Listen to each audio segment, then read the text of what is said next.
네, 파이버 프로 종목 설명을 다시 한번 하자면은 이 파이버 프로의 자이로 센서 종류가 있는데 자이로 센서는 RLG하고 FOG 그리고 MEMS가 있습니다. 이 MEMS에는 핸드폰에 MEMS가 들어간 거고 이게 막대기로 탁탁탁 쳐가지고 이렇게 위치를 잡는 거고 RLG 같은 경우가 처음 자이로 센서에 나온 거였는데 이게 정밀도 면에서는 최고고요. 그 다음에 금액도 제일 비싸고 현재 많이 쓰이고 있긴 하나 앞으로 FOG가 대체를 하고 있습니다. FOG 같은 경우가 조금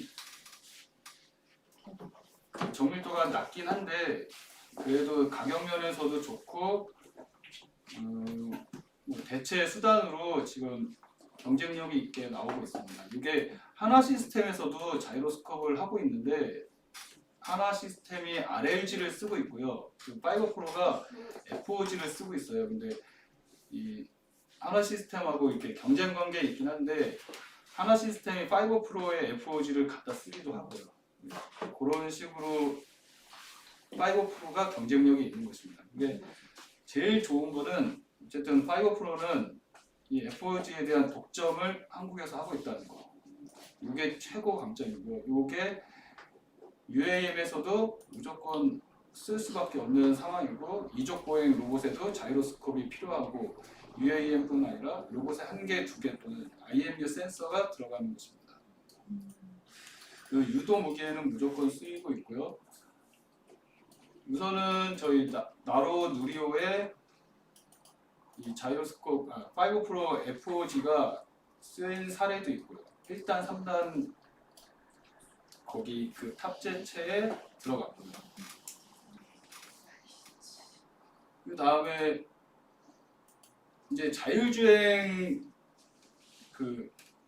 자율주행이 아니고 뭐죠? UAM에 들어갈 수밖에 없는 이유가 우선 가격이 싸야 되잖아요. RLG를 쓰다 보면은 정밀도가 높아지긴 하는데 FOG를 쓰다 보면은 가격이 낮아지기 때문에 그거에 대해서 무조건 쓸 수밖에 없다 이렇게 생각하시면 되고 제가 생각하는 이 파이버 프로는 스페이스X나 이런 전 세계 큰 시장에 그런 회사를 이기기보다는 국내에서 독점을 한다. 요게 제일 큰 강점인 것 같아요.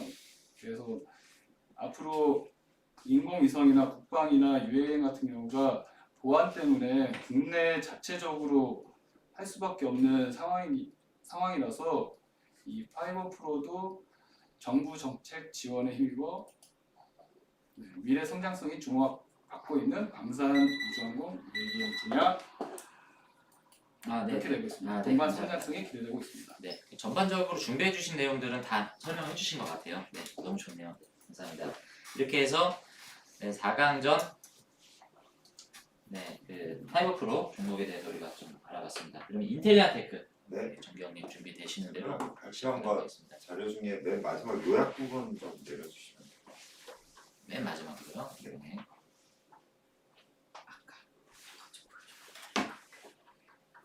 유상증자 아니 그거 말고 그 위에 요약 안에 시작하시면 될 것 같습니다. 네, 시작하겠습니다.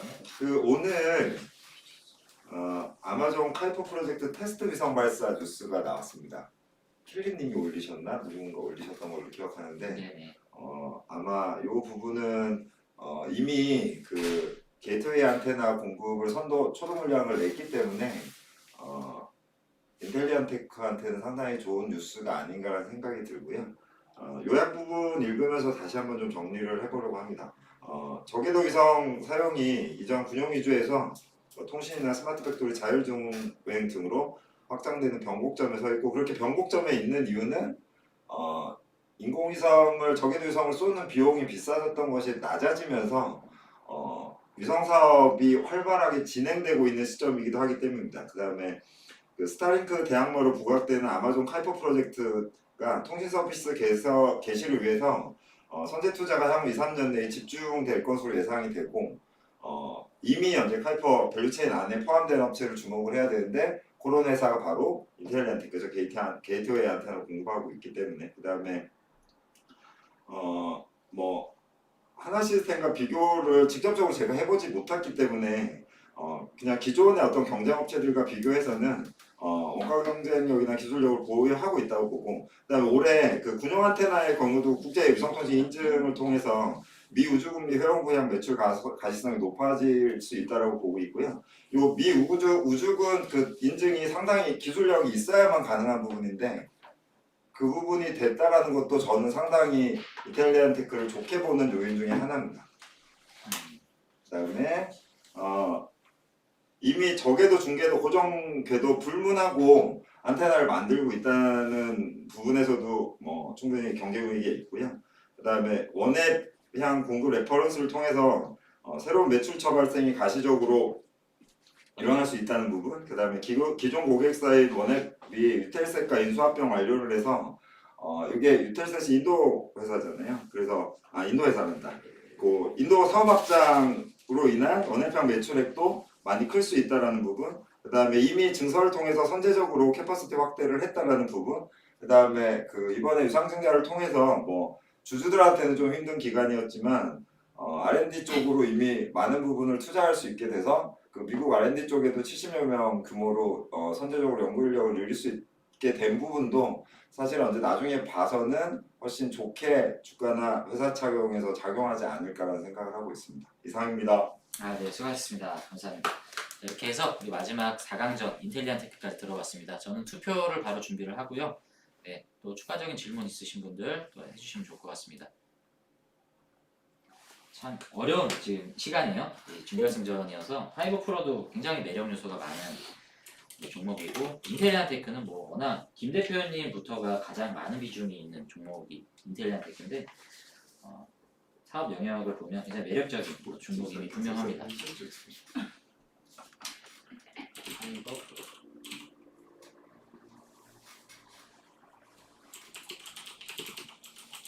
근데 지금 저희가 다 알아본 그 종목들이 대부분 다 원앱향이 많아요, 그죠? 스페이스X는 독자 노선을 좀 타고 있는 모습이고, 저희가 알아본 이 모든 종목들이 스페이스X와 접점을 갖고 있는 종목은 사실상 거의 없다라고. 캔코아도 뭐 다른 영역에서의 접점이지 뭐 이런 위성 관련된 접점은 없는 것 같습니다.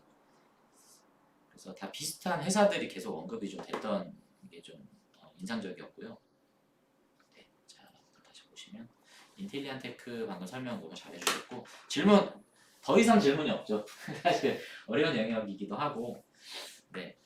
질문이 없으시면 차트나 뭐 이런 부분들 좀 더 보고요. 혹시 부연 설명이 좀 필요하다 하시는 분들 있으시면 준비하신 두 분께서 설명해 주셔도 됩니다.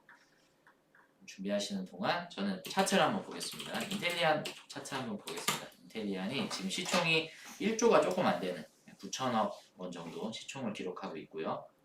발행된 주식수가 많지가 않아요. 1000만 주밖에 안 됩니다. 그리고 주가 흐름은 그래도 요즘 시황 비교해서 굉장히 양호한 흐름을 가져가고 있고요. 조정이 좀 있는가 싶더니 이렇게 좀 끌어올려서 최근에 10월 6일 종가 기준으로는 84,300원까지 좀 올라와 있는 상태입니다. 제 기억으로 인텔리안이 6만원대 이렇게 왔다 갔다 했었던 기억이 엊그제 같은데 잠깐 아차하는 사이에 벌써 막 9만원을 바라보는 지금 위치까지 올라가고 있어요. 그래서 기회를 줄 때 빨리 담아야 되는 그런 좀 대장주 역할을 하고 있지 않나 생각이 좀 들고, 그리고 우리 또 하나의 종목인 파이버 프로 한번 차트를 보겠습니다. 파이버 프로는 뭐 아까 말씀하신 대로 우주 관련돼서는 관성 센서가 주요 사업으로 연결이 되어 있기는 한데 또 다른 주요한 축으로 그 광섬유 이쪽으로도 네, 지금 양자 컴퓨터 그쪽으로 파이어 프로가 좀 많이 움직이고 있긴 한데요. 얘는 아직까지는 테마주다 보니까 올리고 내리고 그냥 단타용으로만 계속 있어서 이게 솔직히 성장력은 아직 없어요. UAM이 딱 산업이 들어가는 순간 걔는 오를 것 같은데 아직까지는 단기적으로 보기에는 좀 힘들 것 같습니다. 이 인터베스트가 이 투자 회사인데 얘네가 보유 지분이 상당히 많단 말이죠. 590만 주인데 얘네 오버행 이슈도 좀 체크를 해봐야 되는 부분일 것 같고, 남샘이 예전에 5% 올렸을 때 그때도 얘네가 탈출을 언제 할 건가 이걸 보자고 얘기했었는데 아직까지 탈출 못한 거 보면은 네 지금 주가가 사실 뭐 그 뒤로도 이렇게 뭐 막 상승을 안정적으로 가져가는 모습들이 아니었고 말씀하신 대로 뭐 이걸 단타주로 봐야 되는 거는 아니긴 하지만 어쨌든 간에 최근에 이런 상승했던 모습들이 오래 지속되지 않는 그런 지금 주가 흐름을 보여주고 있고요. 근데 전체적인 흐름은 우상향이에요. 어찌됐든 간에 이런 흐름인데 최근에 이게 좀 깨져 있는 모습이긴 한데 이러한 주가 흐름을 보이고 있고 시총이 작습니다. 그래서 예전에 제가 김 대표님께 개인적으로 한번 여쭤본 적이 있어요. 파이브 프로를 투자하는 데 있어서 어떻게 생각하시냐 했더니 장기로는 괜찮다라는 말씀을 해주셨습니다. 그 대답인 즉슨 좋다라는 말씀이긴 했지만 어쨌든 간에 단기적인 상승은 본인은 좀 기대하기 어렵지 않나라는 거를 간접적으로 말씀하신 것 같습니다. 그래서 투표 결과는 인텔리안테크의 압승으로 이렇게 마지막 결승 진출전을 마감하도록 하겠습니다. 그러면 수고하셨습니다.